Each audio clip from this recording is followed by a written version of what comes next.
Shalom à tous et à toutes. Au début de la paracha de Nasso, la Torah continue de nous parler du service des Lévi'im. Il y a le service des Kohanim, il y a celui des Lévi'im. Au chapitre 4, Pasuk Mem Zayin, 47, la Torah dit que les Lévi'im, de l'âge de 30 ans à 50 ans, ils devaient servir dans le sanctuaire. Lisons le Pasuk. Ben Shloshim Shana Vama'ala, depuis l'âge de 30 ans, Ve'ad Ben Chamishim Shana, jusqu'à l'âge de 50 ans, Kol Haba La'avod Avodat Avoda. Tout celui, donc les Lévi'im, qu'il vient servir La'avod, Avodat Avoda. Servir le service du service. Qu'est-ce que ça veut dire, servir le service du service? Qu'est-ce que ça veut dire? Rashi rapporte l'enseignement de l'Agmara au traité Arachin, Daf Yudalef Amoudalef, qui explique la chose suivante. Il y a le service du sanctuaire par les Kohanim, il y a le service des Lévi'im qui vient accompagner, qui est un service au service d'un autre service. Quel est le service des Lévi'im qui est au service du service des Kohanim? La Gemara dit Hu Hashir, le chant, Mitzlataim Vekinorot et les instruments de musique. C'est-à-dire que les Lévi'im, au temple, chantaient et jouaient de la musique. Il y avait les Lévi'im qui chantaient et qui faisaient de la musique.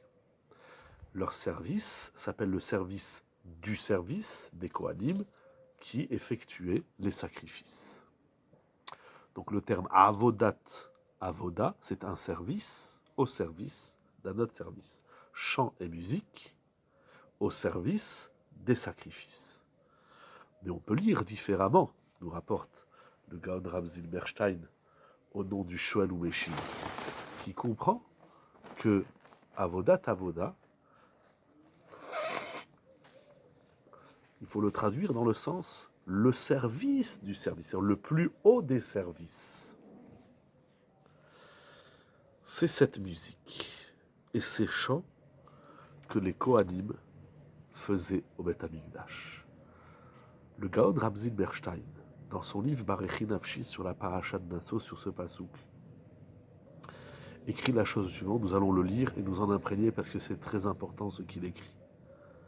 Servir Hachem dans la joie. C'est-à-dire que tout le travail au Beth Amikdash, il était fait dans la simcha, animé par les Lévi'im, par leur chant et leur musique. Servir Hachem dans la joie est un des devoirs fondamentaux qui s'imposent à chaque juif. Quelle que soit la situation dans laquelle l'homme se trouve dans la vie, en tout temps, en tout lieu, il doit garder sa simcha. Et même si l'homme peut avoir l'impression, et c'est peut-être même plus qu'une impression, que ses fautes sont nombreuses et importantes, il doit rester besimcha. Et c'est peut-être précisément dans ces moments où tout laisse penser qu'on perd la simcha, qu'on doit faire la avoda de la simcha. Parce que c'est un mérite immense de servir, de continuer à servir Hachem avec la joie. Dans notre génération, où malheureusement, l'impression qu'on est nul et qu'on ne vaut rien, et que faire la Torah, ça ne vaut pas grand-chose, malheureusement, c'est une notion qui est largement répandue, nous dit le Rav. C'est précisément là qu'il faut servir Hachem avec beaucoup de simra. Rappelant les propos du Orchot Sadikim Beshar HaSimcha, pour raviver cet élan, cette volonté de servir Hachem Besimcha, il nous dit Kolaosea mitzvot besimcha, tout celui qui réalise les commandements de la Torah avec joie, alors le salaire de la mitzvah sera 1000 fois plus grand. Vous mettez les tefilines, c'est une mitzvah. Mais lorsqu'on met les tefilines avec simcha, c'est comme si on les a mis 1000 fois. On étudie 1 heure. On a le salaire de l'étude de la Torah d'1 heure. Mais si on étudie 1 heure besimcha, c'est comme si on a étudié 1000 heures. Et ainsi de suite. C'est-à-dire que la simcha amplifie le salaire de la mitzvah et elle le compte fois 1000. C'est incroyable. De toute évidence, cela fait partie des stratégies du Yetzer Hara de rabaisser l'homme et de le placer toujours face à ses échecs, à ses erreurs et donc à sa nullité. Et donc, par conséquent, plonger l'homme dans un état de mélancolie. D'ailleurs, Rav Wolbe, il ne ramène pas ici Rav Zilberstein, mais d'ailleurs Rav Wolbe dit que l'œuvre du Yetzer Hara, c'est pas tant que l'homme fasse une avéra, mais c'est surtout de le plonger dans cet état de mélancolie. Et lorsque l'homme il est dans cet état de hatzvut, de tristesse, toutes les mitzvot qu'il réalise ont peu de valeur. Le problème du juif de notre génération commence là où il pense que les fautes qu'il a commises et ses erreurs créent un écran important entre lui et Hachem. Et donc l'homme se dit, mais comment je peux me réjouir et continuer à faire la Torah avec chérissement et amour? Ma'avera, quelle qu'elle soit, Me'averot, quelle qu'elle soit, on crée un écart immense entre moi et Hachem. Donc ma Torah ne vaut plus grand-chose. Comment je peux retrouver la simcha? Mais nous avons déjà dit, rappelle Rav Zilberstein, ce genre de pensée sont les propos du Yetzer Hara. Vel lechashtut gdola bizo. Et il n'y a pas plus sottise que de tenir de tels propos. De toute évidence, Akadosh Baruch Hu veut que l'homme fasse tchouva, mais Akadosh Baruch Hu, il veut que l'homme continue à rester Bessimra et ne perde pas sa Simra, et en particulier dans sa Avodat Hashem. Mais il faut savoir aussi que non seulement que d'être mélancolique et d'être attristé et de mauvaise humeur, c'est une faute, mais en vérité, c'est cette hatzvut qui conduit l'homme à commettre d'autres fautes. C'est intéressant, la mélancolie est la conséquence de la Havera, mais elle devient l'origine d'un autre échec, quel qu'il soit. Et la hatzvut, on traduit la tristesse, la peine, la mauvaise humeur, la mélancolie, la rama, tout ça devient l'origine de la faute. Et donc même si chas shalom, l'homme aurait grandement fauté, et à tel point de mettre Akadosh Baruch Hu en colère, il doit se rappeler que le meilleur chemin, c'est de faire tchouva. Et c'est quoi la tchouva? Certes, de ne plus recommencer la faute avec tout le programme de la tchouva, mais faire tchouva sur sa mélancolie, faire tchouva sur sa mauvaise humeur. Parce que de la hatzvut, on ne gagne rien du tout. Il faut faire tchouva sur notre mauvaise humeur.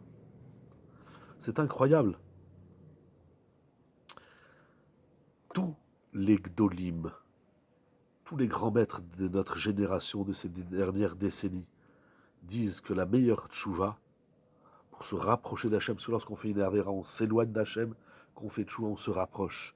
Quelle est la meilleure façon de se rapprocher d'Akadosh Baruch Hu? C'est par le biais de la simcha. Il n'y a pas d'autre alternative. Oui, il faut étudier la Torah, la Tzedaka, Ben Adam la Chavero, Ben Adam la Makom. Le programme de la tchouva, il est immense. Mais pour qu'il se fasse correctement, il faut qu'il soit fait Bessimra. Tu as fait une Avera, ne tombe pas dans la Hatzvut. Tu prends la tristesse, la mélancolie, tu les mets de côté, tu continues, tu traces, et plus encore, tu vas augmenter ta Simra. Il n'y a pas d'autre moyen de servir Hachem, de le rencontrer, de lui parler dans notre filote, de réaliser ses commandements, et doter, d'ailleurs, même, nous dit le Rav Zilberstein, cet écran que nous avons nous-mêmes imposé entre nous et Akadosh Baruch Hu, si ce n'est que de prendre le Shvil Hazav, le sentier doré. Et c'est quoi le sentier doré? C'est par la Simcha que nous allons enlever les écrans que nous avons nous-mêmes imposés. Et au contraire, l'homme qui se trouve dans la Hatzvut, il risque par la Hatzvut d'en arriver à commettre des fautes qui sont encore plus graves. C'est lorsque tu es dans un état qu'on dit aujourd'hui de mauvaise humeur, c'est très grave, parce que tu vas encore tomber. Plus tu penses que tu es nul, et tu es dans l'échec, et tu ne réussis pas, et que dans la Torah tu n'y arrives pas, plus tu penses cela, plus tu vas tomber. Comme écrit le Baal à Maor Ve'Hashamesh, il faut s'éloigner grandement de la Hatzvut, parce que celle-ci conduit l'homme à commettre de grandes fautes. Incroyable. Alors, conclut Rav Zilberstein, lorsque l'homme se trouve dans la joie, et il est content, et il est heureux, et il est gai de faire la Avodat Hashem, par la force de cette simra, il pourra même adoucir les critiques et la justice divine et les malachim qui veulent le condamner. Quand on est Bessimra, on adoucit le din et les kitrogim, parce que là il montre de façon claire qu'il reste collé, attaché et lié fortement à Akadosh Baruch Hu, et qu'il continue de le servir de tout son cœur. Rav Zilberstein va expliquer, il va rapporter différents maîtres qui développent cette idée à travers les psukim de la Torah. Je voulais garder l'essentiel, et d'ailleurs j'avais rapporté une année au nom du Rav Zickerman dans son livre Pelaot HaTorah qui dit quelque chose d'extraordinaire. Les Lévim devaient jouer de la musique au Beth Amikdash. Pourquoi? Parce que probablement il s'agit au Beth Amikdash, on amène de nombreux sacrifices, et souvent ce sont des sacrifices qu'on amène pour se faire pardonner d'une faute. Donc c'est un homme qui a pris, ou une femme qui ont pris conscience de leur erreur, et ils veulent amener un sacrifice à Dieu. Mais dans cet état où l'homme il fait un travail de tchouva, de retour, de repentir vers Akadosh Baruch Hu, il est souvent dans cette hatzvut. Il ne faut pas tomber dans cette tristesse, encore une fois, dans cette mélancolie. On n'arrive pas au Beth Amikdash avec une mauvaise humeur, avec un visage austère. Alors les Lévi'im accompagnaient les fauteurs de chants et de musique pour leur dire, si tu es arrivé jusqu'ici, eh bien continue ce Shvil Hazav, continue d'emprunter ce sentier doré pour te rapprocher grandement et encore plus d'Akadosh Baruch Hu. À l'instar des Lévim et de leur service, du service au sanctuaire, c'est le devoir, c'est le travail de tout un chacun de garder sa bonne humeur, de garder sa joie, et plus encore, de les augmenter par la Torah, par les mitzvot, à l'intérieur de la Torah, à l'intérieur des mitzvot. Et comme ça, le salaire, il est multiplié par 1000 selon le Chod Tzadikim. Et précisément dans cette génération où les gens qui font la Torah ne sont pas toujours bien vus, les gens qui font Shabbat, qui mangent kasher, qui font attention à Tarat HaMishpacha, ils ne sont pas toujours bien vus. Eh bien, il faut être fier de notre Torah, de notre judaïsme, de notre prière, de notre fréquentation dans les lieux de synagogue, d'études, pour faire la prière, pour étudier la Torah. Et c'est lorsqu'on se rend dans ces lieux saints avec Simcha qu'on adoucit tous les dinim et les kitrugim, toute la justice divine, elles font face à un homme, face à une femme qui est toujours Besimcha. Yiratson, que nous puissions faire le bon travail pour connaître cette Simcha et bénéficier de toutes ces saveurs, les saveurs d'Akadosh Baruch Hu.